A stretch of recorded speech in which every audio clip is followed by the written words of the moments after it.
the Lord restored Elijah. Okay? Is it the text? Look at, go with me again to 1 Kings chapter 19. Look at verse 5. 1 Kings chapter 19 verse 5.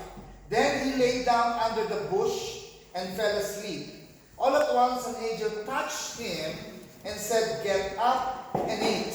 He looked around, and there by his head was some bread baked over hot coals in a jar of water. He ate and drank and then lay down again. The angel of the Lord came back a second time and touched him and said, "Get up and eat, for the journey is too much for you." So he got up and ate and drank, strengthened by what? What? By that food, he traveled 40 days and 40 nights until he reached Horeb, the mountain of God. Okay, the first thing God did was meet Elijah's physical need. Elijah needed some R&R, so to speak, and God provided it for his servant. God fed him with what? Fresh baked bread. He sent an angel to send him, and what it says? Verse 5. Angel touched him and said, in fact, verse 6, no? Some bread baked over hot coals. He fed him. In some translation is like a cake, a bread cake. This is the original angel's bread. There's an angel's bread brand in the Philippines. Okay, listen. That is the most practical thing some of us can do. Take care of this physical body, as I mentioned earlier, that God has given us. If you are not getting enough rest, then you develop what experts call a sleep debt or sleep deprivation. And it's a sleep debt or a debt that will eventually be paid. It may be paid by poor performance or an emotional collapse. But it would be better paid by catching up on your sleep. Quit abusing your body. Eat right, sleep right, exercise right. Exercise? Oh, look at this. God allowed Elijah on an exercise program. He had him walk for 40 days. He had run from Mount Carmel to Beersheba. But over the next 40 days, Elijah traveled to Mount Horeb in the Sinai Peninsula. And he could have averaged about 5 miles a day and gotten there. That's a long walk. It has been proven many times that people who exercise on a regular basis have much fewer bouts of depression and discouragement. The only way you can change your life is to change something you do daily. Very practical, really. The Bible is practical. You see, God's message to you perhaps tonight, maybe to start caring of your body, taking care of it. After all, it's not just your body, it's His temple. It is the temple of the Spirit. So quit letting your body be pressured by the demands made upon you.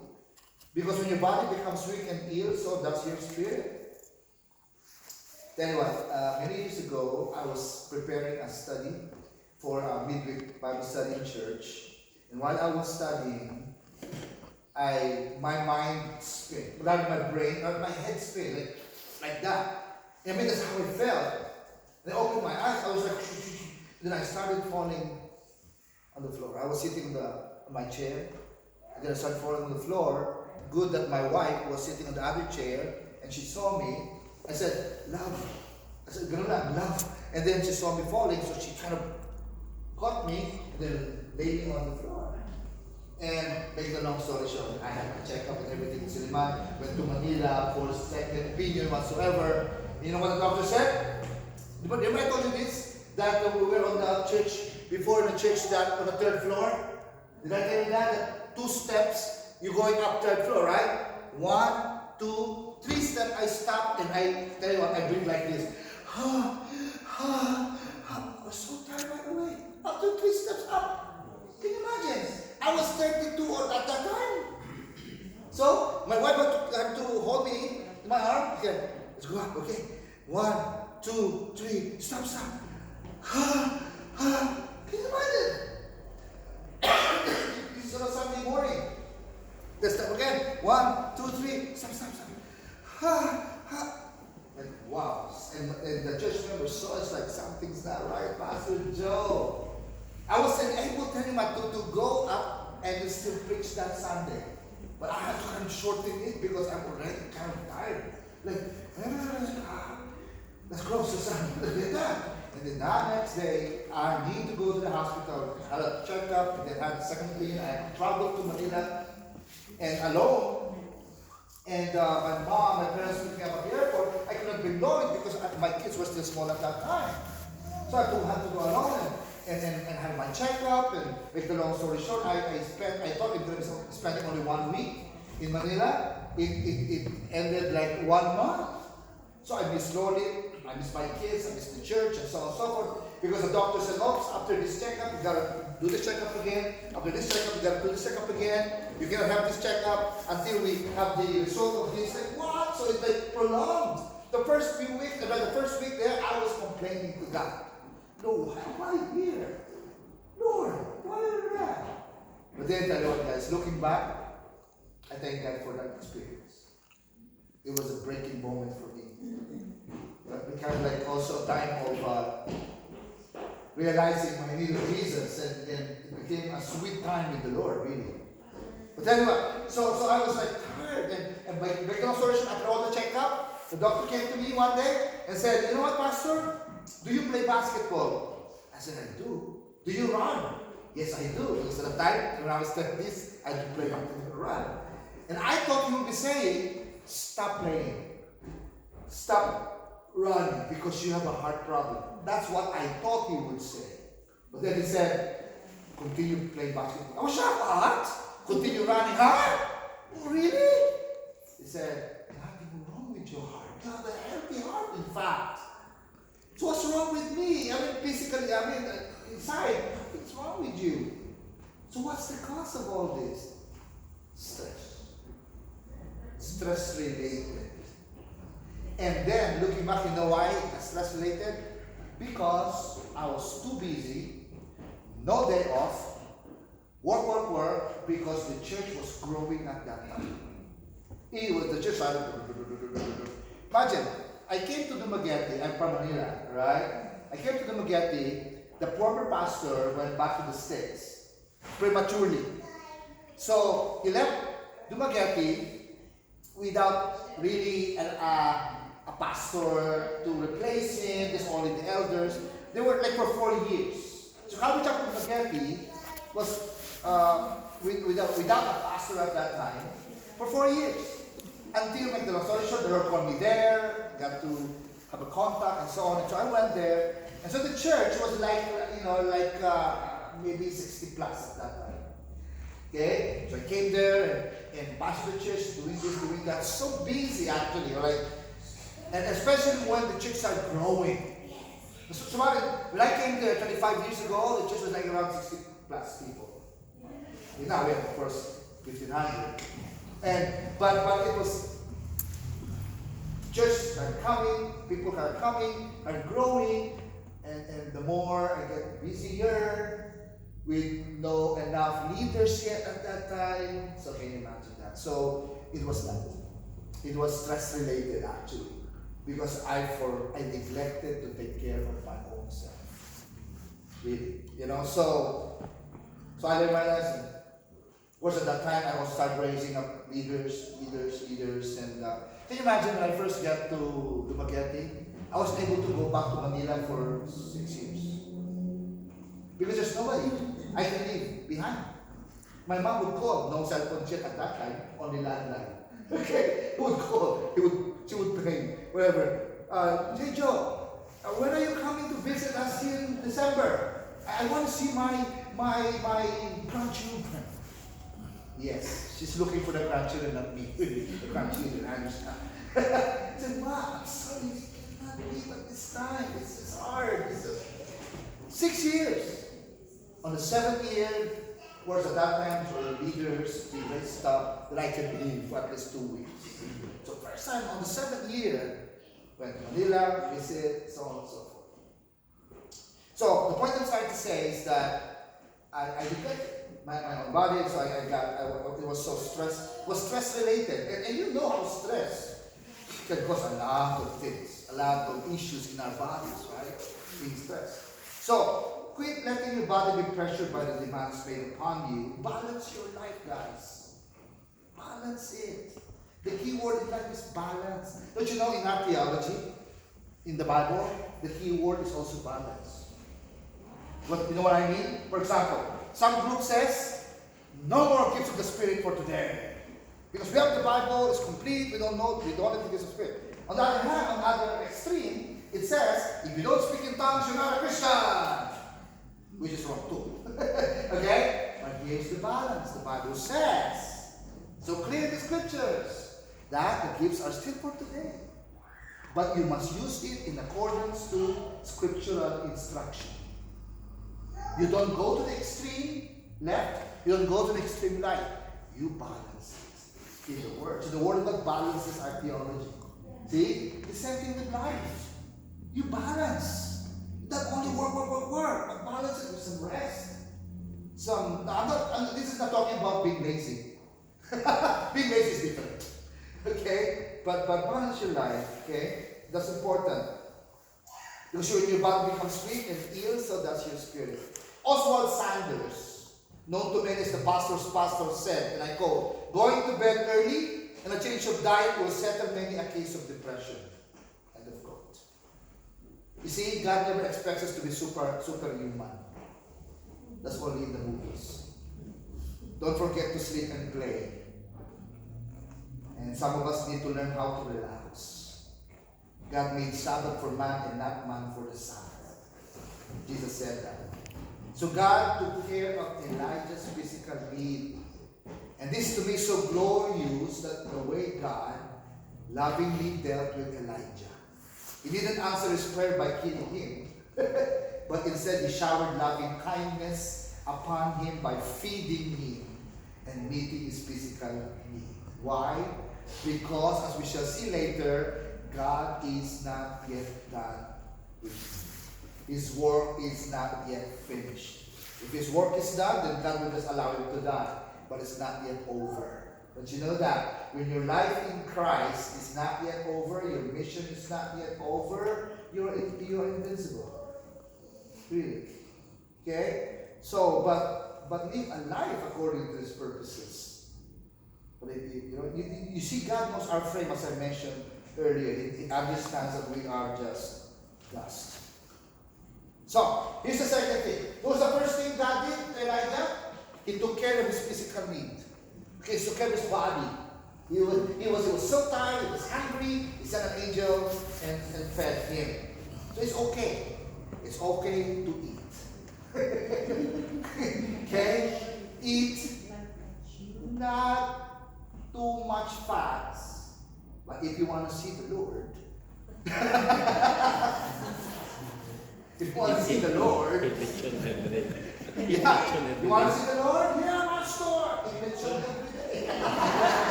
So again, balance, right? Even in our physical bodies, right? So the second thing the Lord did to cure Elijah's depression, he assured him of his love. Most often we become depressed when we feel we are not loved. Right? Oh, nobody cared. Oh, nobody wanted me. Oh, nobody even texted me. Oh, no. See? You feel that way. But know this, guys. Don't expect love from people. But expect love from God because He does love you. Again, maybe you don't feel it, that He loved you. He loved you. In fact, He already demonstrated His love for you. He died on the cross. See? He died on the cross. So, it's interesting that God never lectured Elijah nor even rebuked him. But instead he demonstrated his love to him. When Elijah was blowing it, God still blessed him. Wow. Because again, the Bible says God knows our frame. He knows that we are just dust. He knows that we are weak. Have you ever had that happen to you? You're angry. You're clenching your fist, you're complaining, oh God, I'm serving you, but why is this happening in my life? And you're angry, and then boom, all of a sudden, or maybe you receive a message, from a text message or a call, and then you got what you've been praying for. I mean, like, you're angry and then boom, God provides for you. Like, wow, I was angry at God and He provides for me. You know, and because God is gracious. We complain and gripe, and the Lord all the time is loving us and taking care of us. So, dwell in the love of Jesus. Don't try to find security in the love of man, but in the love of God. Because all of man's love fades, and it's inconsistent.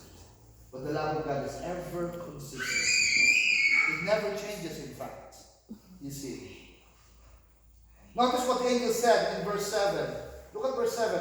The angel of the Lord came back a second time and touched him and said, "Get up and eat, for the journey is too much for you." You see, it's true. The journey is too great for all of us in this journey called life. We can't handle it on our own. This is why God has given us His Word. The Word of God is our food. See, the Word of God is our food so that we can get on to this journey. You cannot live the Christian life outside or apart from the Word of God, guys. That's why Jesus said, "Man shall not live by bread alone, but by every word that comes from the mouth of God." That is why there are Christians but are very malnourished Christians. They're spiritually thin. Because they don't read the Bible, they don't meditate on the Word of God. They're filling their brain with other things, like news, and then they're thinking on themselves, how come this, how come that. And I tell you what, that's very dangerous when you're alone and you're thinking a lot about things. You're worried, you're complaining in your mind, without filling it with the Word of God. It's so dangerous. You feel, oh, I'm hopeless, maybe this is not going to happen, oh, what's going to happen in my life? And, all the negativities, guys. Here's the reality. Even if you think all these negativities, do you have the solution? No. There's no solution. That's why Jesus says, does it add to your height when you worry? Jesus said, no. Or does it add to your life when you worry? The reality is, does it add to your life? It decreases it. Because you don't want to die worried, upset, and so stressed out. You see. So, that we need the Word of God, guys. We need the Word of God. That's why I'm saying, we are a small church.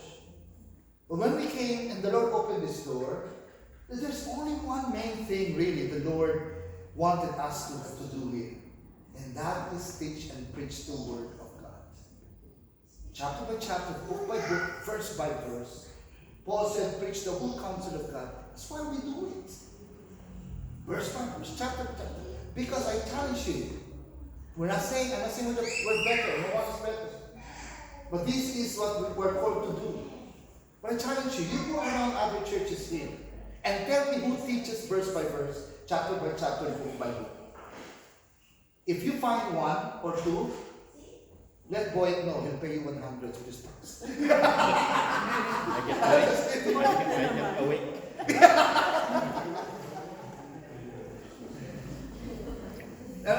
I'm just saying that this is a unique gift God has given us because this is what we live in life. It's not another emotional experience. Because emotional experience can be nothing that holds and supports you. But the Word of God is the one that holds and supports us, you see. Be the Word.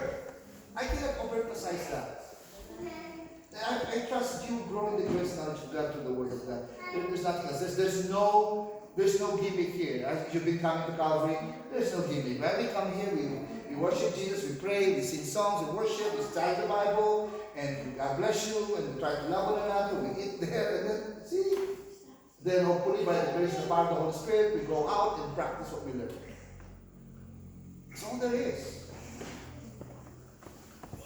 So God is saying, hey, here's my word. You need this for the journey. God feeds us spiritually with the Word of God. It's sad. I've been around so many places. I've spoken to many different churches, guys, many denominations. And you will be surprised that, like, wow, Pastor, we don't know that. What? You know that? Lord, mercy, God. And there's a lot of ignorance. So, but if God's saying, here's the word of God, you need this in the journey. When I first started teaching on Revelation, even the time when we were at Morales' house, tell you what, they were like, their mouths literally like, what? The Bible teaches that? I said, yeah, it's here. And then one guy came to me and says, Pastor Joe, you know, when I was in Africa, that was another, Sam was his name? Sam was his name? Was that their? Richard. I said, I've been in where I was in our country. Where is he from? Nigeria? In Nigeria, I've been to our churches, and we never told about the coming of Jesus or Revelation. And actually attested that as well. I was like, what? See? I mean, why not?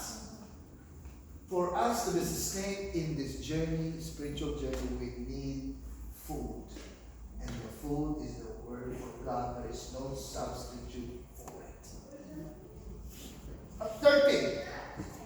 The third thing God did to cure Elijah's depression. What's the first one again? He took care of his physical body, right? He met his physical need. Second, he assured him of his love. Right? Third, he gave him opportunity to pray. To talk to him. Look at verse 9 with me. Look at verse 9. There he went into a cave and spent the night. And the word of the Lord came to him, what are you doing here, Elijah? He replied, I have been very zealous for the Lord God Almighty. The Israelites have rejected your covenant, torn down your altars, and put your prophets to death with the sword. I'm the only one left. And now they're trying to kill me too. You know, a lot of times when you're depressed, you just need somebody to talk to, right? You need someone to talk to. And the problem is, you need somebody to talk to, but there's no one around. Well, don't talk to the wall. Talk to God. Talk to God. It's 24/7 available. He's available 24/7. Unlike cell phone, when you run out of battery, that's all, folks. Hey, battery! Point, point, point. Connection lost. But in prayer, connection will never lose. You're always connected. See? That's why the Bible says pray without ceasing. Now, that doesn't mean pray without ceasing is what you doing? It doesn't mean that. It means that any opportunity, in every occasion, pray. Pray. Talk to God. Pour out your heart. Whatever's bothering you, instead of talking first to a person, talk to God. The throne of grace is open through the blood of Jesus. We can just come before Him and say, God, I have this problem, Lord. Lord, I have this issue, Lord. You know what's good with our God? You can be honest with Him. And He still loves you. Meaning, oh God, you know what? I hate this guy. Lord, I wish him bad. But Lord, no, that's wrong, Lord. But that's what I feel and change my heart. Nothing wrong with that. You know what? Read the book of Psalms. That's what it is. David was just so open to God. He expressed his feelings towards Him and like, Lord, you know what? Dash to pieces the children of my enemies. Can you imagine? Dash to pieces. Yeah. But then, of course, at the end, he said, oh Lord, but avenge me. I mean, it's just the openness. It's okay. He will not turn away from you. I mean, that's why He saved you, because He knew that you already messed up. See? So, now that you belong to Him, you can be open to Him. Whatever you're feeling. Tell you how many times in my life I feel so down, I feel so troubled, I feel so depressed, that I come to pray and say, Jesus, Lord, help me now. You know what I'm feeling. I don't even feel like praying. but I need you, God, and then tell you what, on and on and on. Once you said amen, what happens? You release. Right? I mean, you're not the same when you first prayed. When you said amen, you're not the same person when you prayed. See? Because you come to prayer like, God, God, God. But then once you pour your heart to Him, you're not the same anymore. You're at peace. You're released. Thank you, Lord Jesus. The peace that passes all understanding, you see? So talk to Him. Psalm 55 verse 22, it says, cast your cares on the Lord and He will sustain you. The word cast means to roll. Roll your burdens, like roll. Lord, it's yours now. It's not in my hands now. See? You and the Lord. Your burden. Are you burdened tonight? Whatever that is, just cast it on. Lord, it's yours. That's what it means. So Elijah prays, he pours out his heart out to God. Pour out your heart out, guys. Pour it out. Because even though you don't say things, you can, when I say this to God, He already knows your heart. Nothing is hidden from His sight anyway. Think about this. Do you know why God asked the question? Look at the text. God asked him, what are you doing here, Elijah? Do you think God doesn't know why he's there? Of course He knows. He already knows. But God was trying to get Elijah to talk. To pour out his heart. Why are you here, Elijah? Of course He knew that. But encouraging him to talk. See, that's what God wants. For us, when we're burdened, He wants us to talk. Talk. Remember when Adam and Eve sinned? And then and God said, Adam, where are you? He was looking for Adam, where are you? Now, do you think God never knew? Of course He knew. He's God. It's not like, I'm God, but I don't know where Adam is. What is Adam? Adam! Of course not. He knew. But why did He say that? Because He is encouraging confession. Same thing when He asked Elijah, why are you here, Elijah? He knew why He was here. But He was inviting him to talk. Come on, son. Open up. It's okay to open up. See? That's what He wants. When you're depressed, guys, pour it out. And you will be released. Pour it out. God is in your hands, Lord. Help me in this, Lord. Help me to forgive this person who hurt me so bad. It's hard for me, Lord. I cannot do it on my own. You gotta grant me grace, God. Help me to be more patient, Lord. Pour it out. So Elijah prays. The fourth thing God did. What's the third one? God encouraged him to give him an opportunity to pray, to talk. So pray. The fourth thing God did to heal his depression was He gave Elijah a fresh new experience with Himself. A new experience with God. You know, when you're really depressed, there's only one thing that's going to help. Sometimes friends will come by and sometimes they will say, hey, come on, snap out of it. Or your wife or husband will start preaching to you. And we say, I don't need to hear that. But you know what we need? You need to experience God's presence in a fresh way. You need a fresh experience of the love of God. You need to get away and seek His face and experience Him in a new way. That's what exactly happened to Elijah. Look at verse 11. The Lord said, go out and stand on the mountain in the presence of the Lord, for the Lord is about to pass by. Then a great and powerful wind tore the mountains apart and shattered the rocks before the Lord. But the Lord was not in the wind. After the wind, there was an earthquake, but the Lord was not in the earthquake. After the earthquake came a fire, but the Lord was not in the fire. And after the fire came a gentle whisper. When Elijah heard it, he pulled his cloak over his face and went out and stood at the mouth of the cave. Then a voice said to him, what are you doing here, Elijah? He replied, I have been very zealous for the Lord God Almighty. The Israelites have rejected your covenant, torn down your altars, and put your prophets to death with the sword. I'm the only one left, and now they're trying to kill me too. So, what happens next is this. Was the first three things? How God cured Elijah's depression. Number one, He took care of his physical body. Second, what? Assuring of his love. Third, Pray. pray. And He invites him or give him an opportunity to pray. Number four is to experience for Elijah to experience a fresh revelation of God. Now, notice he was in a cave, and God taught him something about how to listen to Him. God sent a wind, right, or a tornado, then an earthquake, then a fire.